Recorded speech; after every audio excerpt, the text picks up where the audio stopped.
very reliable. Now, we can do the same thing in a magnet or in a lab. We don't use techniques like that. We use sort of more boring psychophysical techniques, but we can also make things disappear. You look at them, you don't see them. Just like I showed you the simple illusion, motion-induced blindness. So we can make a face disappear for, let's say, 5 seconds, and then ask you to get a face-specific after effect. Here the answer, the clear, unambiguous answer is you do not.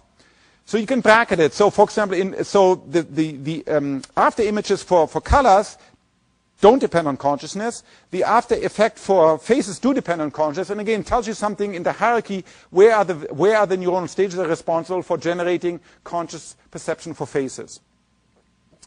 So we just perfected this technique. It's called continuous flash suppression. I can't demonstrate it because it requires, not here, it requires that I give you input to 2 different eyes. So what we can do, for example, we can put an angry face like that, which is highly salient. It's angry. It's behavioral, of course, very important. We can put an image of an angry face in one eye. And then if we flash different images, they always look different, you can suppress. You suppress, and you don't do it consciously, and it's not in any Freudian sense or anything like that. It's just you don't see, in this case, you may not see for 3-4 minutes this face at all. Although physically the image is always present on the eye. It doesn't matter on which eye you do it. Because perceptually what you see is always this. So what you consciously see is always this. So again, you can suppress this face very effective from view, and you can now study. These things are interesting because they allow you to study the footprints of consciousness, as it were. Because now you can compare in a magnet or in an animal with electrophysiology, you can compare where's the difference between the seeing it and not seeing it. In both cases, the physical input is present. This is what I meant with my very first slide. You can really titrate. You can really keep everything constant. My arousal is constant. My memory is constant. I'm always awake. The physical input is always present. But sometimes I see it and sometimes I don't. And so I can use that to dissociate, to look at the brain regions. Oh yeah, okay, so I just published this fun essay in Nature, and you'll see how it relates. I get bombarded, and you all know it also because you're physicists, almost every day with a new proposal about quantum consciousness. And so I couldn't resist writing this thing. So let me just make a brief comment. There's no question that quantum mechanics analyze chemistry, which analyze biochemistry, which analyze biophysics, which analyze neuroscience, which analyze cognition behaviors. There's no question about that. But the relevant question is that people are interested in whether the brain has whether the macroscopic behavior, particular quantum entanglement, that are of direct relevance to the brain. Now, of course, to its behavior. Now, of course, a priori, 300 degrees Kelvin, hot environment, closely coupled to the environment, doesn't sound very promising, does it? And of course, we know because there is this large field of quantum computation, which partly, originated at IBM. We know 2 things. We know practically it's immense difficulty. I mean, there have been hundreds of groups over the last 10 years with a lot of funding. Trying to implement quantum systems. And, the record now is, I don't know, doing a factorization of 15, right, 3 times 5, with 4 or 5 quantum states. So we know, due to decoherence, large-scale decoherence, it's a very, very, very difficult thing, even in these physical systems that you can keep very isolated.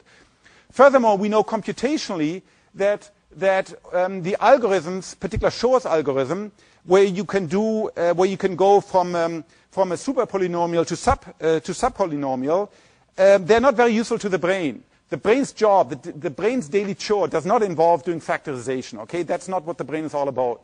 What the brain is about is doing things like linear products. If you've seen some of the talks today and yesterday, the rules that people use are sort of linear products, inner products, outer products, thresholds, robust analog operations. These are not of the type, at least that we have any theory for that you can do much faster in quantum computation. Right? The hardware that we have at the brain. So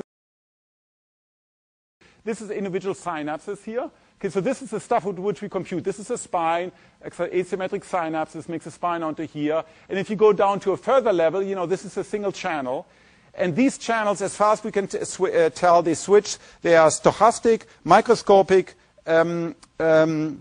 stochastic switching elements. But these are, of course, they're huge, right? They're 20 or 30,000 Daltons or 50,000 Daltons. So that by any standard, they're very, very big objects, right? And we have no evidence. In fact, we have lots of evidence that what happens if there's a technique called patch clamping. So, for example, you can just record from the current, tiny current through one of these channels, or, we're talking about picosiemens here, or one of these channels, and you can study the superposition. There's no evidence that if you measure two or more of these channels, that they behave anything than what you would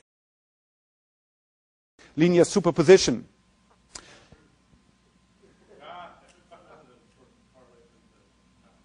There's no evidence whatsoever for any quantum mechanical effects at the at the level of individual channels. Yeah. Here you have, this is one of the best known neurons there is. It's from Kevin Martin, Rodney Douglas group in Zurich. It's quite well known because it got published in a couple of hundred papers, called Johnny 4. It's from a cat. Layer 5 pyramidal cell, beautiful dendrites. These are the local axons. And again, this is the stuff that, as Henry showed yesterday, you have 100,000 of these all bunched up in this 300 degree Kelvin. So, and the two key biophysical operations that a neuron has to perform. At the input end, it's synaptic input, converting the previous input into neurotransmitter release, and that are then converted back into electric potential. This is a dispersive or diffusive process. It involves release of a few thousand, like 2,000 molecules of glutamate that have to diffuse over the synaptic cleft, separating the pre and the postsynaptic neuron. Okay, it's really a very bad operation if you want to preserve any sort of quantum bits across that process. Yet this is what brains do. Right? There are roughly 800 million synapses per cubic millimeter, and they all have this dispersive property. The output end of a neuron, well, or at the cell body, you have hundreds, if not thousands, of ionic channels that are distributed over space that come together to give rise to a microscopic phenomena that we can capture with Hodgkin-Huxley and other equations to give rise to an action potential. Again, this is a large-scale operation that will destroy any coherent underlying quantum states, if there would be quantum states inside the neuron. So there's just no mechanical or no mechanistic, there's no mechanism how you can get quantum states, even if there's somewhere to be, like, for example, Hameroff and Penrose proposed in the microtubuli, how those quantum states would interfere with other information outside the neuron, and then let alone influence the neuron that's from, in my MT area, and then I need to influence a neuron that's 10 centimeters away in the front lobe. There's just no evidence for that whatsoever. And then you can really do a cute experiment, which we propose. So remember that technique I just showed you, the continuous flash suppression.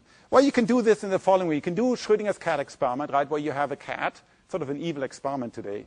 I mean, involves killing a cat. So here you have a cat, and you have a live cat and a dead cat, and here you have the flask, and somewhere here you have the Geiger counter that counts whether this one ion will decay, and it decays with probability 50%. It'll decay. The Geiger counter will trigger, the hammer will come down, smash the flask, the gas will open, the cat will die. And of course, if it's totally two states.